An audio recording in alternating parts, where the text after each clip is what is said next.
દીપે તો ટ્રેક્ટરનો મોરો ઊંચો કરી દીધો. તો જય દ્વારકાધીશ, જય મગરમાં બધા મિત્રોને સવારમાં આપણે ઉઠી ગયા છીએ અને સવારમાં આપણે કામ મળી ગયું છે. આ વેલ છે અને આજે આપણે કુંડા છે, આપણે બગીચામાં મેળવા જવાના છે, કારણ કે આપણે અહીંયા બનાવવાનું છે નવું કિચન, નવું રસોડું. આવા બધા કામ તો થતા રહેશે. પછી આપણે ગયા ધર્મેશભાઈના ઘરે અને ધર્મેશભાઈ જો અહીં મસ્ત મજાનો નાળિયેરીનો બગીચો બનાવીને રાખ્યો છે અને અત્યારે જો અહીંયા ભૂકાનો જાકડો ભરી રહ્યા છે અને જોઈ લો આમાં આને વાવેલું છે જીરું. અને આ બાજુ જોઈ લે મિત્રો, આ છે નવી આયરવાડી નંબર 3. અહીંયા કંઈક કામ ચાલે છે, રસોડો બનાવવાનું કે કંઈક પણ હોલ કે બનાવવાનું કામ ચાલી રહ્યું છે. અહીંયા ધર્મેશભાઈ જોઈ લો શાકભાજી સુધારે છે.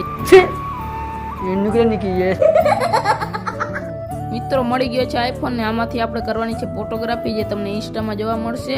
પછી આપણે રૂંઢા થઈ ગયા ને આપણે જોઈ લઈએ અહીંયા દીપભાઈ ટ્રેક્ટર ઉપર જતા ભૂપડું નહીં. તો મિત્રો ધર્મેશભાઈને આવી ગયો છે યાર્ડમાં વારો, તો આપણે એને માંડવી ભરવામાં મદદ કરવા લાગ્યા અને પછી જોયો મસ્ત મજાનો સૂર્યાસ્તનો નજારો અને આવી ગયા ગામમાં આ રેકડીએ નાસ્તો કરવા માટે અને 1 નંબર નાસ્તો મળે છે. આજના વિડીયોમાં આટલું, મળીએ બીજા વિડીયોની અંદર. બધા મિત્રોને જય દ્વારકાધીશ, જય મગલમાં. મોટો વિડીયો જોયો તો નીચે દબાવો. જય દ્વારકાધીશ.